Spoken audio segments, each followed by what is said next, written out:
د لویدیځې حوزې د علماو او روحانینو د عالي شورا مشر په هرات ولایت کې د جنایي جرمونو او ناامنیو ډېرېدو څخه اندېښنه څرګنده کړه او د حکومت یې وغوښتل چې پام ورته وکړي.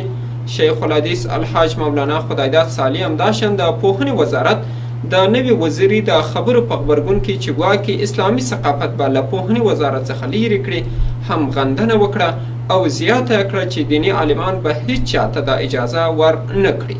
نور حال د غلام فاروق رسولي په راپور کې واورئ.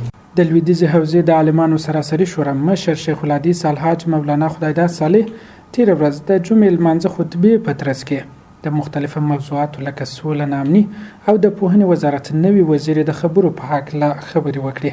شیخ الحدیث الحاج مولانا خدایداد صالح د هرات ولایت امنیتي وضعیت د اندېښنې وړ وبلی او د حکومت یې وغوښتل چې پام ورته وکړي.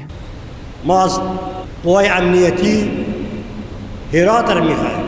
ما از جناب والی صاحبی که در اینجا نشسته جوان از هرات میخوام که دل به هرات بیشتر بسوزه و باورم به این هست که انشاءالله مستر خدمت خواهد شد. من این باور دارم نو آماده که این جرمای جنایی این بیبندگوری ها این مشکلات هایی که امروز در هرات میگذاره خور به اینات مصروف کنه، به این چیزای جزئی خور مصروف نکنه. مهم این چیز است که بر سر مردم امروز فقر بیداد میکنه، ناامنی بیداد میکنه.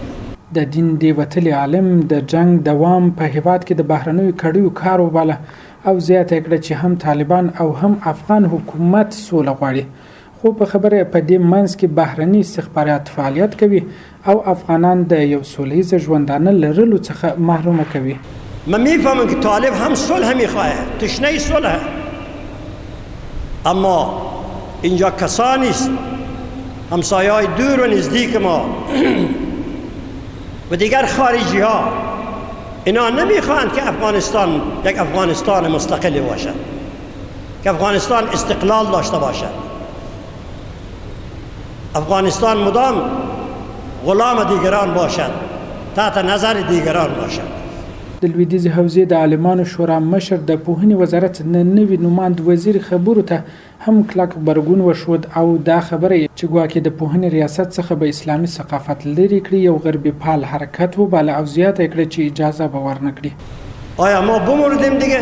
مسلمان ها بمرده؟ ما هرگز به این دو کسا اجازه نمیدیم که اینا به ثقافت اسلامی دست بزنن.